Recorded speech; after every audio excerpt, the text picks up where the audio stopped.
This morning's hobby enhancement is equal parts unhealthy and caffeinated.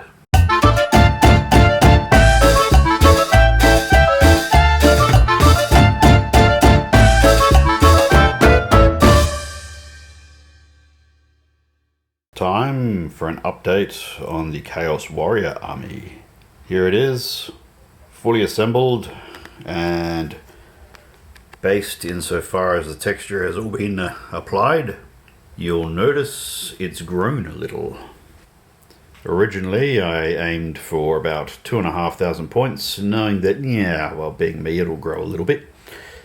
Since then it's gotten a little bit out of hand.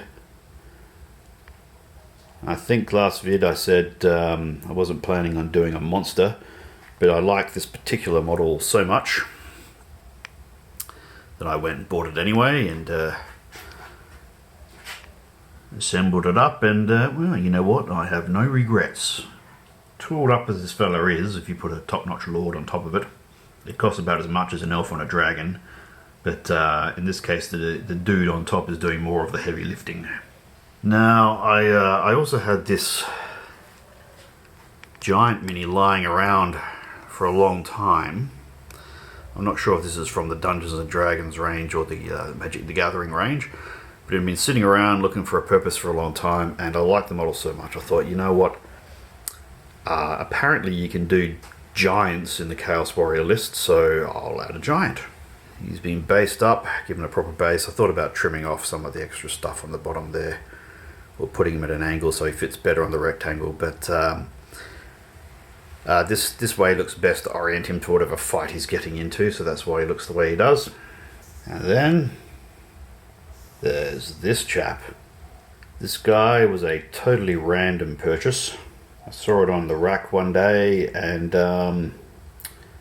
is in a game store I just pop into from time to time, and I liked it so much so I decided I had to find an excuse to field him in something, just so I could paint him up and have him in the collection.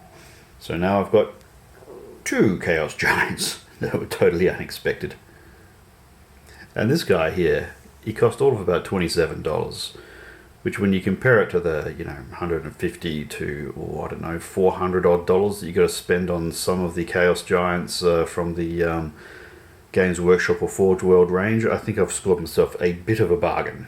So while I was going about clipping large amounts of sprue and gluing everything together, my son asked if I could add an elephant to the army. Here it is. Cute little baby elephant. He wanted me to base it and paint it and so on. So I put it on a 30mm square base, and I'm going to paint that up and add him to the army. This is from the Kinder Surprise range. It turned up inside a chocolate egg. Now, as with all good armies, I've given some of the key characters a bit of backstory. We've got this bloke here who, look, he claims to be a Chaos Giant, but his father was actually a Ogre Tyrant, and his mother was a Cygor. Not a popular family history, so, life's been a bit tough. But as long as people believe that he's a giant and he whacks things good, then you'll have some friends to play with. This chap here is basically what happens if the friendly neighborhood wizard comes to you with a free sample of warpstone dust, and you go, oh yeah, I'll give it a go. Something of an argument for making good choices.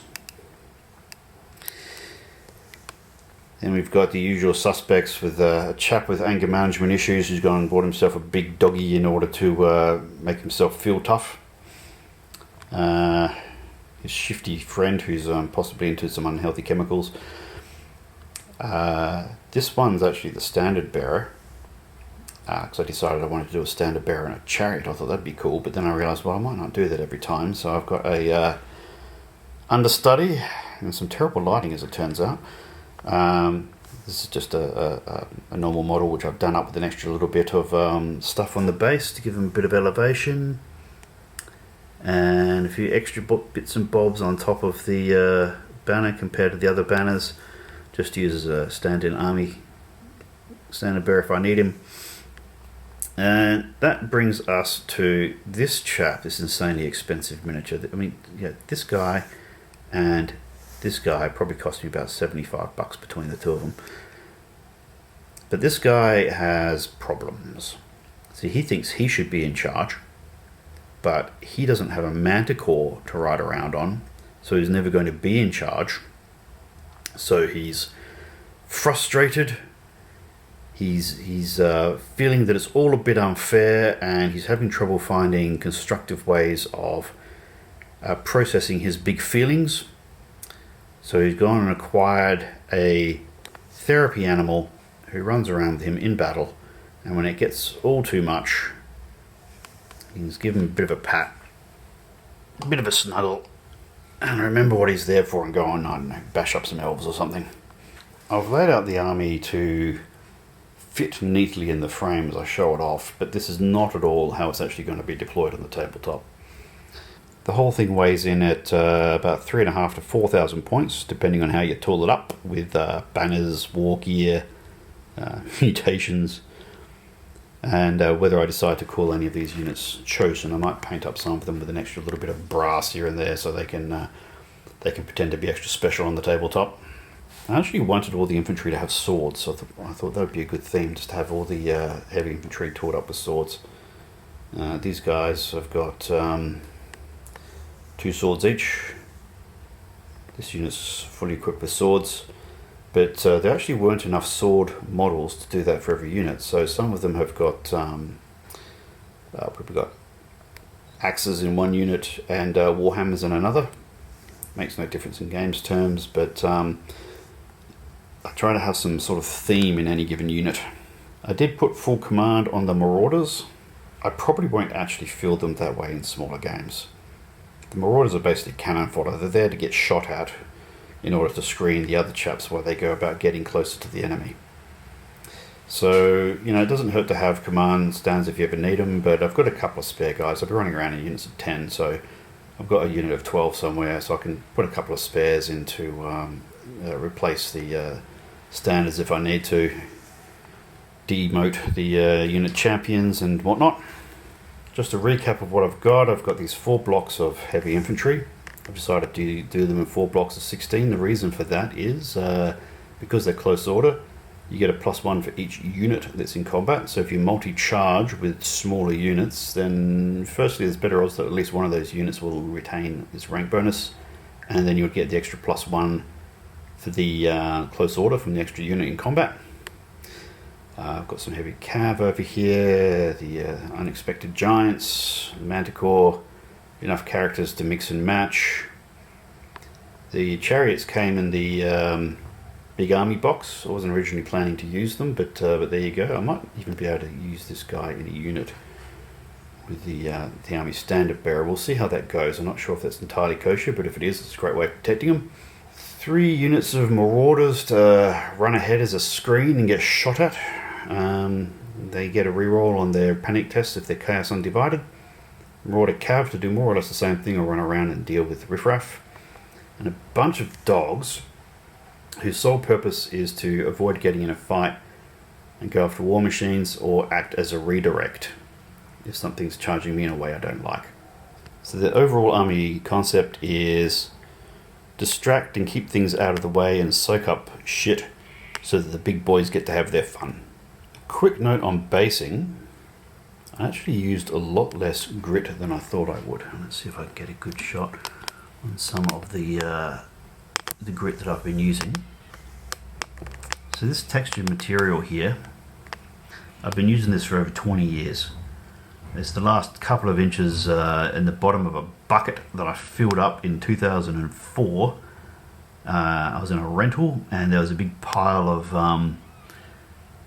sand and grit left over from some paving exercise somebody had been doing, and they just dumped it out the side of the rental.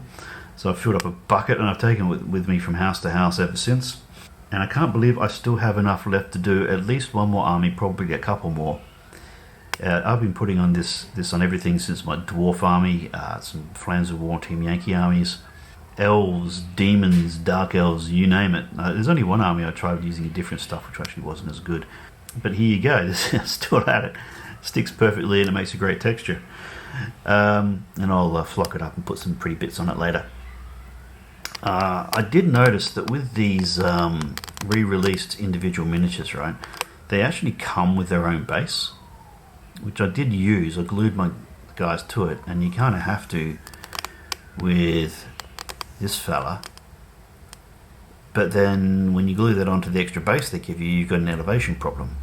So you can either, massively cut away at the original texture that it came with, or you can just accept the fact that they're going to be a bit higher up and can disguise it with basing around the edges, or you could drop it into a spacer tray, I suppose, but that's not a perfect look either. I did have a chat with the bloke from the friendly local gaming store who really knows what he's doing with painting, because originally I was going to do a black undercoat, maybe do a bit of white for shading, a slap chop style, then airbrush the red over the top, but he actually advised a white undercoat. Yeah, I was successfully dissuaded. I'd never tried black undercoat before, and I'm not sure if that's the way to go for me. Right, now here's a snapshot of the principal colours I'm going to use. The Classic Games Workshop Undercoat. I actually prefer the Games Workshop Undercoat to the Vallejo one. I use both. I'm probably going to stick with this particular top coat though, because I found problems with both the Vallejo and the Games Workshop one. They're a bit more weather sensitive than what this one is, and this one actually did more to defrost my stuff. Last time I used, I don't know whether it was Games Workshop or Vallejo, but the weather wasn't quite right and I got some frosting. And spraying the same stuff over again didn't work, but using the top coat did defrost those miniatures reasonably well. The plan is to airbrush the entire army up front. These are the colours. The flesh tone Vallejo Game Air is what I'll use on the Marauders and the Giants, and some of the other models that might have a bit more flesh than you might expect. The plan is to use the dark red on all of the armour up front. That includes the shields. These chaps are just starting to lean a little bit toward corn. And once I've done that, I'm going to try, I have to use a couple of test models for this, but I'm going to try to master the using an airbrush at a 45-degree angle, pointing down at the model and going over all those armor sections again. And what I'm hoping is that'll give me a tone, so it's dark red in the shadows, because I'll be quite thorough with the airbrush, whereas all the elevated surfaces will be a brighter red. Yeah, I'll muck around with that and try and get a good effect. So I don't want to just like do a single tone and put stuff over the top. I think, yeah, we've got to put a bit of effort into this. The general idea is to be efficient, hence the use of the airbrush wherever possible, but I also want to get a good finish that I'll be happy with my $1,000 investment. As for the brushwork, we're going to mix here. We've got the reds to do edges or touch-ups in places the airbrush misses. We'll see how those go. I'll be keeping a fairly dark shade of metal. I might highlight, but I don't necessarily need to. There'll be a few white bits here and there, not too much. Actually, the banners will be white, so that'll be interesting. Basically, liquid talent's hiding behind there. The whole thing's going to get slopped in Nuln oil. I'm going to use a grey for the horses, just so it's different colour to everything else. So I want the reins and whatnot and the saddles and all that stuff to pop. I'll do the bases the way I always do to match this tabletop. So that'll be a very dark brown, that one there, dry brush with a lighter brown which needs a good shake, it's hiding in the back there. The orange is here not for the armour, but because I like to have some weird themes. I've actually used bare heads wherever possible in this army, because even though I want to do it efficiently and quickly, there's something about having faces popping out that gives the whole thing a bit more character. So then I've got to paint their hair, and I've decided they're from the north, so I'm going to have a bunch of Fanta pants running around, hence the orange. That'll be entertaining. We'll see how far I go with detailing the hair. One thing I've not put down yet, because I don't really know what I'm going to do, is a colour for the insides of the cloaks. So you don't really see a lot of the inside of the cloak on many of these miniatures. You see it a bit more on this chap. But the cloaks are going, in fact I forgot to put the colour down for the cloaks. The cloaks are going to be a very, very dark blue on the back, with various browns and whites for the furry bits. But then I've got to do something for the inside lining of the cloak. I don't want to do blue on both sides. I'll have to think about that. It might be ochre, it might be a tan brown like a leather. We'll see how we go. But that's the general idea. Keep the palette simple, ties the whole thing together in a good theme, slop it all with Nolan oil at the end, and that's that. Put an extra little bit of brass on the characters just to show that they're blinged up. I forgot to lay out the brass paint as well. Oh, there you go. So yeah, they're on the way to Khorne, but they're not quite as devoted as the demon army that they're here to complement appearance-wise. I should be able to maintain a reasonable level of efficiency, so spoken with the experience of pumping out hundreds and hundreds of Prussians and inking up a lot of demons and the usual boundless optimism of somebody starting a new army who thinks they might actually finish it. On that note, feel free to hit like, subscribe, etc. I'll do another video once all the airbrushing is done, show off how the demo pieces worked out. But for now, I think it's time to call it a day.